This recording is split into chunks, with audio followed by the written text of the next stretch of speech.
అత్తగారు ఊరోళ్ళకు కూడా అర్థమైంది ఆఖరికి. మంచిగానే ఉన్నది కథ. నేను మీ అందరినీ ప్రార్థించేది ఒకటే, ముఖ్యంగా రైతు బిడ్డల్ని. ఇవాళ ప్రపంచానికి అన్నం పెట్టే అన్నదాత రైతు. రైతుకు కులం ఉండదు, రైతుకు మతం ఉండదు. వాళ్ళందరూ ఉంటారు, రెడ్డిలు ఉంటారు, కొమటోళ్ళు ఉంటారు, బాపనోళ్ళు ఉంటారు, ఎల్మోళ్ళు ఉంటారు, అందరూ బీసీలు ఉంటారు, ఎస్సీలు ఉంటారు, ఎస్టీలు ఉంటారు, మైనారిటీలు ఉంటారు, అన్ని వర్గాలలో రైతులు ఉంటారు. 70 లక్షల మంది రైతులను కేసీఆర్ గారు కడుపులో పెట్టుకొని 10 ఏళ్ళు చూసుకున్నాడు. ఎవ్వరు మీరు అడగలే, దండం పెట్టలే, దరఖాస్తు పెట్టలే, ఎలక్షన్లలో ఓట్ల కోసం కేసీఆర్ గారు మాట ఇయ్యలే.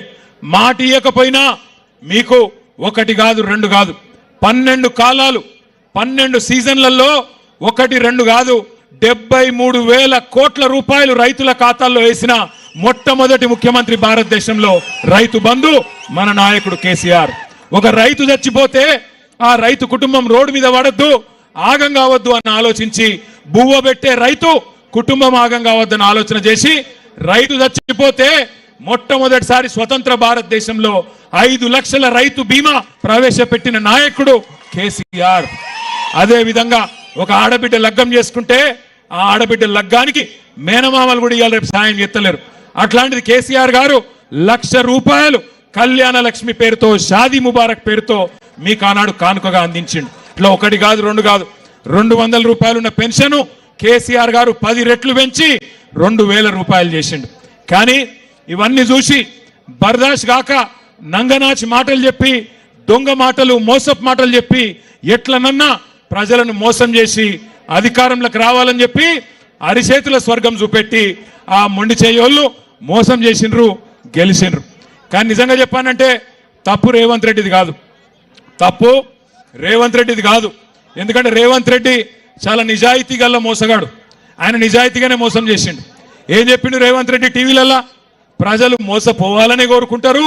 చూసిరా మీరు లేదా? అది మోసపోవాలనే కోరుకుంటారు ప్రజలు, మోసగాళ్ళని నమ్ముతారు, అందుకే మేము మోసం చేస్తూనే ఉంటాం అని చెప్పిండు. కానీ నిన్న ఇవాళ చూస్తున్నా, అమ్మతోడు చెప్తున్నా, తెలుగు భాషలో గిన్ని తిట్లుంటాయని నాకు కూడా తెలియదు. అరే రే రే రే ఏం తిట్లు తిడుతుర్రా ఆయన, నాకు అర్థం కాదు.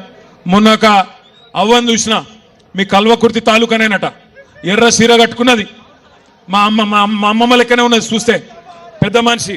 ఇక ఆమె తిట్టుడు చూస్తేనైతే ఇంకోడు రేషం ఉన్నోడైతే యాడనో పాడుపడ్డ బావి చూసుకొని ఆయన దుంకి చచ్చిపోతుండే. రేవంత్ రెడ్డి కాబట్టి సిగ్గు లజ్జ లేని బతుకు కాబట్టి బతుకుతుడు, కానీ అవి ఏం తిట్లా నాకు అర్థం కాదు. ఒక ముఖ్యమంత్రి గిన్ని తిట్లు తినంగానైతే నేనైతే నా జీవితంలో చూడలే. మీరు చూస్తురా లేదా? నేను అడుగుతున్నా, ఒక్కసారి మీరు ఆలోచన చేయండి. ఎవరిని మోసం చేయలే రేవంత్ రెడ్డి ఇప్పటికీ? కులగణన అన్నాడు, 42% రిజర్వేషన్ అన్నాడు, బీసీలను మోసం చేసిండు. రైతులకు రుణమాఫీ అన్నాడు, 10,000 కాదు 15,000 అన్నాడు, వాళ్ళని మోసం చేసిండు. రైతు కూలీలు 12,000 ఇస్తా అన్నాడు, మరి ఇవాళ వాళ్ళకు మోసం చేసిండు. ఆడబిడ్డలు 25,100 ఇస్తా అన్నాడు, మిమ్మల్ని మోసం చేసిండు. పెళ్లి కాని అమ్మాయిలు స్కూటీలు ఇస్తా అన్నాడు, తులం బంగారం అన్నాడు, లగ్గం చేసుకుంటే వాళ్ళని మోసం చేసిండు. ఆఖరికి ఈరోజు ఎట్లయిపోయింది పరిస్థితి అంటే, ఈ రాష్ట్రంలో ఒక దిక్కు ఆటో డ్రైవర్